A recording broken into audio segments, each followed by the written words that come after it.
My name is Wilfred Watson from Ghana. I'm in Antoinette. I heard about Urantia from a partner called Gary Rawlings. I mean, he's been into air. He's happy. He tried telling me in so many different ways, but he didn't want to push it onto me to make me feel like he's trying to throw some religion that I had to get into. Initially, I was not really bothered about it because people keep telling me all kind of things all the time. But this is what sparked the interest. So I love history. I want to know what happened at this time. So we talking about one of the priests, the high priest who had Jesus brought to him by Judas. So he asked me, so do you know what happened to him? I'm like, oh shoot. The Bible never said nothing about him. And he was a high priest, so I would love to know what actually happened. So he's like, there's a town in Greece which was named after him. I'm like, are you sure about that? He's like, say no more. Go to the Bible, look for his name, and I'm gonna give you the name of the town, and we can see if that is it or not. So we did that.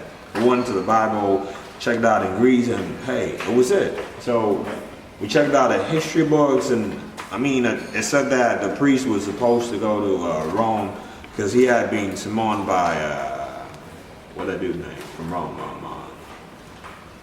So he had to go to Rome to answer about what happened about Jesus. His ship got wrecked in Greece, and he died in Greece. I'm like, wow. So how'd you know all that? He's like, oh, it's in the Urantia book I gave you that you don't want to read. And I'm like, what? I thought it was a religious book. He's like, nah, it tells you everything from life and what happens. And I'm like, oh, say no more. Let me have it. So he gave me 3 books. I have one in my bag, which I'm actually supposed to get back to him, but I'm going to keep till tomorrow. Mm-hmm. So I went through all the books and I came up with a few questions, and it was just beautiful. Hey, say no more. You got to get a book to read to actually understand what I'm saying. Mm-hmm. If you don't read and somebody tries to tell you, you're not really gonna appreciate it like you read it yourself. So hey, the little I can say is get a copy of the book and read it. So how long have you been reading the book actually? Oh, just 3 days. 3 days? 3 days. And what has it, and for you it's given you spiritual liberty or spiritual enlightenment, or?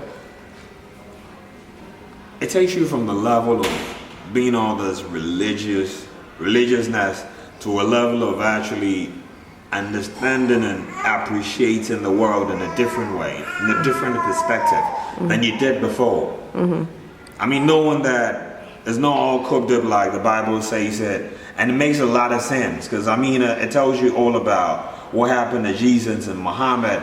All comes in unity, so it makes you know the world is we all one. You got to read it to actually fall in love like I did. Right. And what brought you here to Accra? So Gary tells me, what happened was, shoot, you're not going to believe this. So Gary tells me about Pato Benton, and he's the guy, we got to meet him. I'm like, okay. I would love to meet him. Hey, he's the deal. So he tells me about him, like, oh, I have him on Facebook. So he showed me his Facebook. So after reading the book, I'm just chilling in my room. I'm like, okay, let me just go to this dude's Facebook and see what's happening. So I'm just flipping through the pictures and I see a flyer, like something happening in Accra, and the dude is in Accra. I'm like, shoot, no way. Hey. But you're in a different city, in a different part of the country.